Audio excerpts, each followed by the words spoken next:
Vamos falar um pouco da última rodada. Que rodada foi essa, hein? Goleadas, muitos gols e já uma preocupação aí de alguns times. Começar com a vitória surpreendente do ponto de vista do resultado. O 7 venceu o Águia Negra 4-1, hein, Rogério? Que situação, né, rapaz? Esse é o resultado daquele que nem o torcedor mais otimista do 7 poderia esperar. É evidente que foram para a Rio Brilhante esperando uma vitória da sua equipe, mas 4-1. E da maneira, com a superioridade que o 7 teve sobre a equipe do Águia Negra, realmente foi um pouco fora daquilo que o torcedor, que o técnico Pedro Caçapa, que fez sua estreia, e até que os próprios jogadores esperavam. Realmente uma partida quase perfeita do 7, explorando e muito bem o frágil momento da equipe do Águia Negra psicológico. É uma equipe muito bem montada, muito bem armada, mas a derrota que o Águia sofreu para o Naviraense na rodada anterior, deixou sequelas. E isso ficou bem claro na partida contra o 7. O time realmente não teve confiança e para ajudar, levou um gol logo no início da partida, o gol do Matozinho com 2 minutos, e aí desestruturou de vez a equipe do Águia Negra, que não se reencontrou mais. O 7, com inteligência, soube explorar essas situações, poderia ainda ter aumentado o placar no primeiro tempo, mas apenas no segundo. E depois da expulsão do Leandro Branco, mais uma no campeonato, o Leandro também está meio fora de órbita, mas precisa de uma conversa ali para poder se focar de novo no campeonato, né? Conseguiu fazer os outros 3 gols. O Águia até diminuiu, mas não tinha mais tempo para mais nada. Festa dos 20, 30 torcedores do 7 no Ninho da Águia. Falar de mais um jogo de muitos gols, tivemos o Costa Rica vencendo o Chapadão 5-4. Muitos gols, hein, Rogério? E a lanterna e a luz amarela pro lado do Chapadão já está se acendendo também, né? A SERC começa a brigar com o Sene ali contra a zona de rebaixamento, né? O Sene que hoje está na zona de rebaixamento, a gente vai falar sobre isso daqui a pouquinho, mas esse partida entre o SERC, a Costa entre o SERC 5-4, um placar realmente elástico, muito também pela colaboração das defesas e dos goleiros, né? Muitas falhas ali atrás, mas o torcedor não quer nem saber disso. Não. O torcedor quer gol, 5-4, muita festa no lar. Então, o Costa Rica que é líder desse grupo A. E os demais jogos aí, vamos falar que o Biratã perdeu para o Naviraense 2-0. Tivemos também, nesse mesmo grupo A, o IVM empatando com o Corumbaense 1-1. Esses daí são jogos do grupo A. O grupo A também já começa aí colocar algumas equipes com a luz amarela. Tanto o Águia Negra quanto o Biratã, né? Do grupo B, verdade. Do grupo B. Só para fechar o grupo A, antes de falarmos do Biratã, o Comercial bateu o misto por 2-0. Também o Comercial. Também lidera o Comercial por 2-0. Lidera o grupo A junto com o Costa Rica, né? Perde ali no saldo de gols, mas o técnico Celinho vem ali dando uma ajustada no time e parece que o Comercial vem para, pelo menos, fazer campanhas melhores que nas últimas temporadas. Mas o novo Operário, ele tá se acertando, né? Tá se acertando, venceu o Sene por 5-1, né? Talvez tenha sido a vitória mais significativa desse final de semana, ao lado da vitória do 7, né? Então a equipe do Novo Operário vem sim, vem se ajustando. O técnico Rocha já tem hoje uma equipe bem montada, bem estruturada. O Jonathan, o meia, né, fez 2 gols de falta, mas mais que isso, ele comanda o time. Foi o destaque dessa rodada, é um jogador realmente para ser observado e uma contratação muito boa da equipe do Novo Operário. Tem uma equipe montada, estruturada e que vai dar trabalho. Falar um pouco do grupo B então, como é que você analisa esse empate e também a derrota do Biratã? Olha, eu acho que é melhor nós analisarmos pelo outro viés, a vitória do Naviraense. Do Naviraense. A Naviraense é uma equipe muito bem armada. Isso percebeu-se na partida contra o Biratã. É um time que tem uma estrutura defensiva bem postada, né? Isso é uma característica, inclusive, das equipes comandadas pelo Paulinho Rezende. Ele sempre tem essas equipes muito bem postadas defensivamente. E o Biratã, com toda a sua fragilidade do momento, realmente teve dificuldades. Praticamente não incomodou o goleiro Roger Paranhos, que fez uma única defesa, aliás, uma defesaça, né? Ainda no primeiro tempo, o jogo estava 1-0 para a equipe do Biratã, uma cobrança de falta, a bola sobrou para o Oliveira ali, quase na pequena área, queima-roupa, e o Roger, que está numa fase realmente muito boa, fez a defesa. Mas fora isso, o Naviraense jogou no primeiro tempo, fez 2-0, poderia ter feito mais se não fosse o preciosismo dos seus atacantes. E no segundo tempo, quase um 2 toques. Quarta rodada do Campeonato Sul-Mato-Grossense começa no meio de semana, o misto jogando contra o Sene. Mas no final de semana, vários jogos importantíssimos do ponto de vista de equipe se manter lá em cima, outras permanecer lá embaixo, caso não apresentem um bom futebol. e treinadores podendo inclusive ser aí demitido caso não consiga um bom resultado. Mas vamos falar que vamos ter no grupo B o Iviema e Águia Negra, Naviraense 7, o Biratã e Corumbaense, Rogério. Olha, são jogos que mais uma vez a gente não tem como apontar favoritos, né? Até porque a coisa embolou bastante, né? O Iviema joga em casa contra a equipe do Águia Negra, só que nesse grupo o tom tem sido o seguinte: a dificuldade das equipes em fazerem valer o mando de campo. O Iviema talvez a única que tenha conseguido isso ao bater o Biratã por 3-0 na segunda rodada, né? O Naviraense jogou em casa contra a equipe do Iviema, não venceu, buscou seus pontos fora de casa contra a Águia Negra e o Biratã. O 7 jogou em casa, perdeu para o Corumbaense. O Corumbaense jogou 2 partidas em casa, perdeu uma, empatou outra. Quer dizer, a dificuldade está justamente em jogar em casa. E talvez aí esteja a maior esperança do Águia Negra nessa partida contra o Iviema. O Iviema, empolgado pelos bons resultados, 2 empates fora, uma vitória em casa, deve atacar a equipe do Águia Negra, que, passando por esse momento, essa turbulência, a equipe do Águia Negra vai jogar fechadinha, buscando um resultado que não seja, pelo menos, que não seja a derrota, o empate. O Águia Negra já estaria contente e, de repente, ali, explorando os contra-ataques, pode conseguir um pouco mais que isso.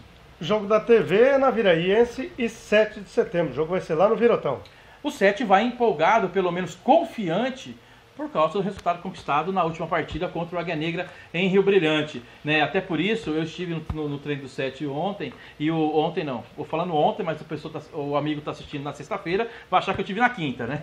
Mas eu estive no treino do 7 essa semana e conversei com o técnico Pedro Caçapa. Ele falou o seguinte: o tom da conversa dele com os jogadores vai ser justamente esse: não vamos se empolgar, não vamos nos empolgar com o resultado conquistado. Tem muito a ser trabalhado ainda para termos uma equipe que possa buscar resultados importantes, como foi o que aconteceu no último sábado. E contra o Naviraense, que é uma equipe muito forte, é a líder isolada da chave, jogando lá no estádio Virotão, o Caçapa sabe o quanto isso vai ser complicado. Resta ao Naviraense dar ao seu torcedor a primeira vitória em casa, né? E mais uma vez o 7 fechadinho deve explorar a situação. O time local, o time da casa, partindo para o ataque, como se espera. E o adversário esperando e, de repente, aí conseguindo um bom resultado. E o Biratã está trazendo reforços, inclusive, para jogar contra o Corumbaense. Esse jogo vai ser domingo, 15 horas também, em Dourados, no Douradão. O volante Buru é um deles, já deve ficar à disposição do técnico Denilson Raffaini, né? E precisa mesmo de reforços. O Biratã mostrou um futebol muito frágil contra a equipe do Naviraense, sem poder de reação, né? Tomou 2-0 e não conseguiu sequer assustar o goleiro Roger Paranhos, a não ser uma jogada ou outra, mas sem grande possibilidade de gol. E o time precisa tomar tento, né, como se fala, né? Precisa encontrar seu caminho, porque senão vai brigar em sério contra o rebaixamento, e não é isso que a torcida do Leão espera, né? Tem um time, tem bons jogadores até, agora tem um técnico que acredito vai conseguir dar um padrão de jogo para a equipe do Biratã, e com alguns reforços pode aí sim deixar de pensar apenas no rebaixamento e buscar também classificação, possibilidade de classificação para a próxima rodada. Mas isso começa agora contra o Corumbaense. Corumbaense que não vem de um bom resultado em casa, empatou com o Iviema, como falamos agora há pouco, só que fora já venceu o 7 e também aposta nisso em jogos fora de casa para conquistar seus pontos. O Chapadão joga contra o Comercial e já se fala que há tremores pelo lado aí do José Coelho, que é o técnico do Chapadão. Quer dizer, então o Chapadão vai jogar com a obrigação de vencer dentro de casa. Tem que ganhar. Tem que ganhar porque perdeu em casa já, empatou uma fora e perdeu a outra fora para a equipe do Costa Rica. O Zé Coelho precisa, portanto, de um bom resultado sim, para colocar o time pelo menos numa situação mais confortável na tabela. Hoje divide a última colocação da chave com a equipe do Sene. Só que o Zé Coelho tem um crédito muito bom lá na cidade de Chapadão, com a diretoria da SERC, e eu acredito que eles ainda devem manter o treinador, mesmo que o resultado positivo não venha. Só que futebol é futebol, de repente um ou outro ali levanta uma palhinha ali de que não vamos trocar o treinador, põe fogo no palheiro e cai o José Coelho. E o Costa Rica joga contra o Novo Operário. Costa Rica joga em casa e a tendência é que ele se mantenha aí nesse mesmo ritmo. Mas o Novo Operário vai com muita confiança. Vai porque, como falamos, o técnico Rocha conseguiu dar um padrão de jogo à equipe do Novo Operário, né? O Novo Operário hoje é uma equipe com possibilidade sim de buscar as primeiras posições do campeonato, né? Mostrou isso na vitória sobre o Seny, e contra o Costa Rica, mesmo jogando fora de casa, vai ser páreo duro. O Costa Rica tem uma equipe muito forte ofensivamente, tanto que é o melhor ataque do campeonato, só que mostrou contra a Cerc que defensivamente tem uma série de problemas. O Novo Operário deve explorar essa situação. E o Seny vai jogar contra o Cuiabá de novo pela Copa Verde. Perdeu em casa no primeiro jogo. Vai agora a Cuiabá para tentar aí reverter essa situação. Meio difícil, hein, Rogério? Difícil. Pelo momento do Seny. Pelo momento do Seny. Pelo momento do Seny é muito difícil, né?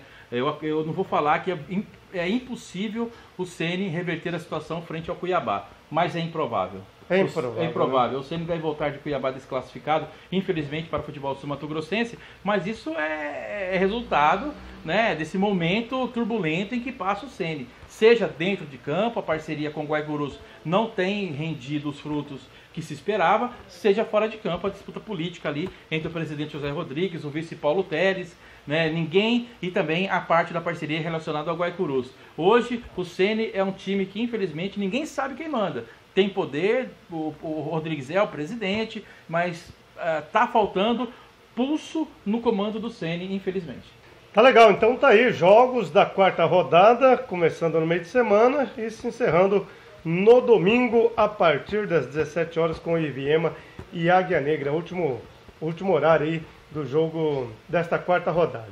Rogério Vidimantas, esperamos que tenhamos muitos gols, também que possamos ter aí bons jogos e, é claro, aquela mensagem final dizendo onde é que o torcedor encontra bolas, terem uma variedade de materiais esportivos. Antes da nossa conversa com o pessoal da Camisa 10, um abraço para o Thiago Lopes de Farias e também para o Cláudio Severo, do bate-bola da Sport MS, também aqui na Gazeta MS. Ficou muito bom o programa Ficou deles. Muito bom. Eles mandaram um abraço para a gente, então sempre manda um abraço para eles, eles ficam chateados e depois não mandam mais. Não manda mais. Não né? manda mais. Bolas, né, diversos tipos de bolas aqui na Camisa 10, chuteiras também, o pessoal que bate bola no final de semana, vai começar o Amadorzão da Leda, então vamos se preparar, né? Vai começar também a Copa Raça de Futebol Suíço, então todo mundo material esportivo aqui na Camisa 10. E bola do Campeonato Estadual, bola da Liga de Futsal, bolas de vôlei, basquete, tudo aqui na Camisa 10. Tá certo, tá aí dado o recado então, e você que acompanha a Gazeta MS, fique ligado também no Bolão da Gazeta. Vamos ter aí no final de semana a partida entre Naviraense e 7 de setembro. Você pode dar o seu palpite. Tem mais ainda, hein? Você que vai ao estádio, leva o celular. Lá tem também a opção para a gente colocar o gol do torcedor. Então você vai lá, filmou o gol, manda pra gente, que a gente coloca no site e ainda dá o crédito para você. Fique sempre antenado no Campeonato Estadual. Esperamos que no final de semana bons jogos possam acontecer.